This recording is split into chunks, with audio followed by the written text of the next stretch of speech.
Hi అండి, నేను మీ Anu. Welcome to my channel. ఈరోజైతే నేను మటన్ బిర్యానీ చేస్తున్నాను. అది ఎలా చేస్తున్నానో దాని ఇంగ్రీడియంట్స్ కూడా ఇందులో పెట్టాను, మీరు కూడా చూసేయండి. నేను మటన్ అయితే ముందుగానే మ్యారినేట్ చేసి పెట్టుకున్నాను.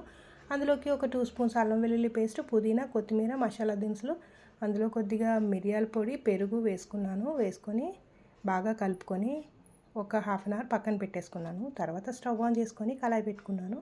అందులో ఆనియన్స్ ఫ్రై చేసుకొని ఆ ఫ్రైడ్ ఆనియన్స్ తీసి పక్కన పెట్టాను. పక్కన పెట్టిన తర్వాత అందులోకి పచ్చిమిర్చి ఒక 3 యాడ్ చేశాను. అందులో డ్రాప్ చేసి వేయించుకున్నాక అందులోకి మామూలుగా మసాలా దినుసులు ఒక యాలక, ఒక లవంగం, ఒక చిన్న ఆకు వేసాను. వేసిన తర్వాత ముందుగా మ్యారినేట్ చేసి పెట్టుకున్న మటన్ని ఇందులోకి యాడ్ చేశాను.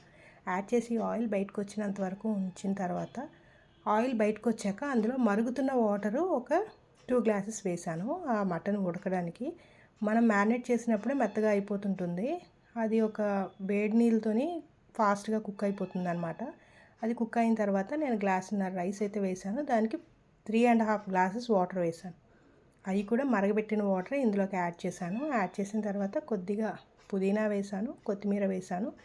వేసుకొని అందులో కొద్దిగా మిరియాల పొడి, గరం మసాలా పౌడర్ వేసుకున్నానండి. వేసుకొని లో ఫ్లేమ్లోని ఒక 20 మినిట్స్ కుక్ చేశాను. ఒక 2 స్పూన్స్ నిమ్మరసాన్ని వేసుకున్నాను. వేసుకొని ఫ్రైడ్ ఆనియన్స్ కూడా వేసుకున్నాను. ఒక 20 మినిట్స్ కుక్ చేసుకున్న తర్వాత ప్లేట్లోకి తీసి సర్వ్ చేసుకుంటే చాలా టేస్టీగా ఉంటుంది మటన్ బిర్యానీ. ఒక్కసారి మీరు కూడా ట్రై చేయండి, మీకు కూడా నచ్చుతుంది. నచ్చితే లైక్ చేయండి, షేర్ చేయండి, అలాగే సబ్స్క్రైబ్ చేయండి.